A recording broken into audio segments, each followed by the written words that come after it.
All right. So today I want to talk just a little bit about an article that I ran across from Time Magazine while I was doing a little research into hasty headlines today. And I thought this definitely deserved its own video because not only does Time Magazine need to be called out for what they're doing, but I want you to understand that this is indicative of what the rest of media and the left and quote-unquote journalism is actually partaking in right now, which is absolute fear-mongering, trying to terrify the people of the United States into, honestly, into believing that the worst things are about to happen to us as citizens and to our country because of Donald Trump. And they want to terrify you into believing this to your very core. So much so that they want you to terrify your children as well. Let's take a look at this article that I ran across here today. How to talk to your kids about the situation with Iran. First and foremost, here's the situation with Iran. The Soleimani guy, okay, that was killed was a terrorist. Long before Donald Trump was president, our intelligence community, Homeland Security, CIA, FBI, our military deemed this guy a terrorist, okay? He was the head of a terrorist organization, somebody that is deemed a terrorist organization by our own government, again, long before Donald Trump was president. This is also the guy that our intelligence community believes was the culprit in instigating the attack on our U.S. Embassy, a week and a half ago? Okay? The attack on our U.S. Embassy by Hezbollah and Iranian militia trained by Soleimani, which is why they believe he's the one that sent them there, because he's the one that trained them. This guy was a terrorist, and we killed him when he left his country of Iran, okay? He went to Iraq just days after he had just instigated an attack on the U.S. Embassy in Iraq in an attempt to kill U.S. citizens, and then we caught him at an airport in Iraq, not in his home country of Iran, okay? This guy did also happen to be a military general, a leader in his country. That is true. But first and foremost, he was a terrorist. He has been deemed a terrorist by our government, even under Obama, okay? Regardless of whether or not he is considered also to be a part of the Iranian military as well. Iran, by the way, is also verified by our government to be a state sponsor of terrorism.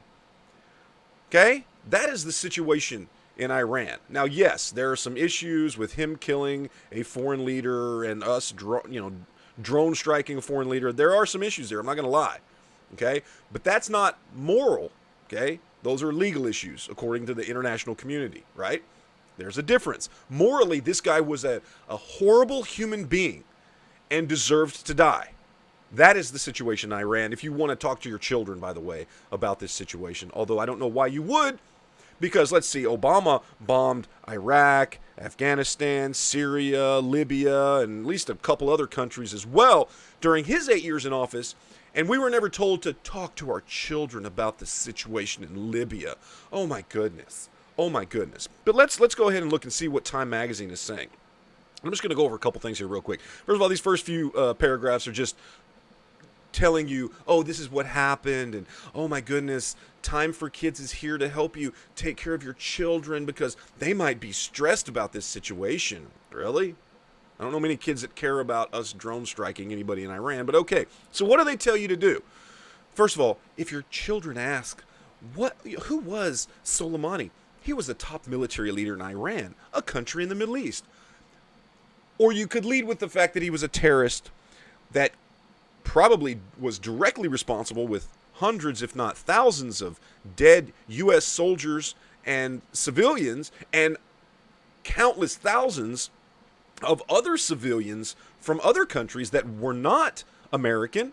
You could start with that he was a horrible, evil human being and a horrible, evil terrorist. How about that? You could start there, but no, let's call him a military leader in Iran.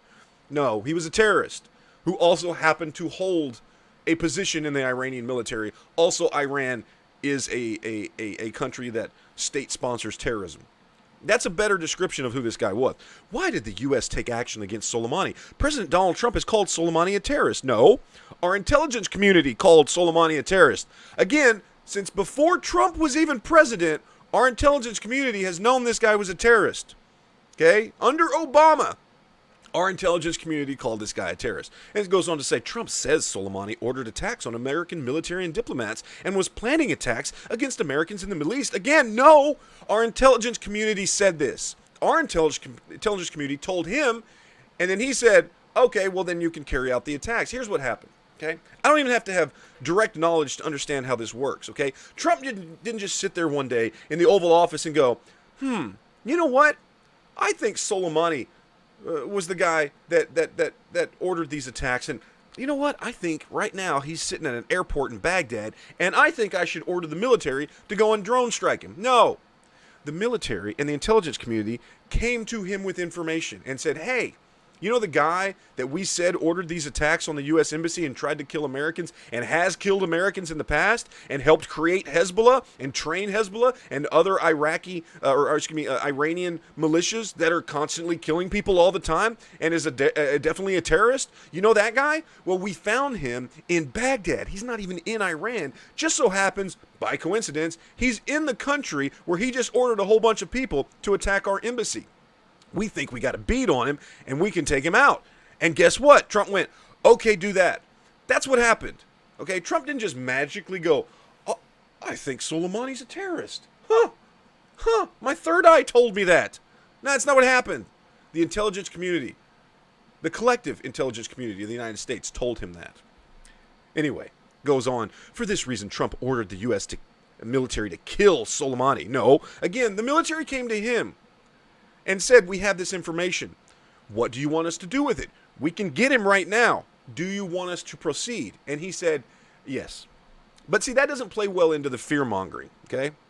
Then it goes on, almost as an afterthought. The U.S. strike came after a series of recent attacks by Iran against Americans in Iraq. A rocket strike killed one civilian and wounded several service members. There was also a December 31st attack on the U.S. Embassy in Iraq. Yes! Trump says Soleimani ordered these attacks. Again, no, Trump didn't say that. Our military intelligence, the collective intelligence of the United States says that, not Trump. Again, the same intelligence that was saying these things about Soleimani and calling the terrorist under Obama. This is nothing new. But see, that doesn't fit into the rhetoric of Time magazine to fearmonger your children. How has Iran responded following Soleimani's death? Iran has called for 3 days of national mourning. Thousands of people gathered in the streets of Iran's capital, Tehran, to protest Soleimani's killing. Except for the fact that we have reporters and Iranian citizens in Iran saying on social media and on the internet, please don't believe the Iranian propaganda. We, the people, did not like Soleimani. He was just as much of a terrorist to the people of Iran as he was to people outside of Iran. People are not mourning him. It is 100% Iranian propaganda, and people in Iran are telling us this. But that's okay. Time magazine just wants to spread Iranian propaganda, I guess. Why? Again, to fearmonger your children. Because Orange Man bad, right? That's basically what it boils down to here. Time magazine is a pathetic and despicable and ultimately ridiculously biased organization, and this is absolute proof of it. Time magazine is not someplace you should go to get any information, because this is the levels to which they will stoop to try and disseminate, to try and pass out false information in an effort to get you not only to hate Donald Trump, but to terrorize your children. So, on that note, I will just go ahead and say, Time Magazine, go ahead and go fuck yourself, you biased piece of shit organization. Okay? There you go. That's what I have to say about that.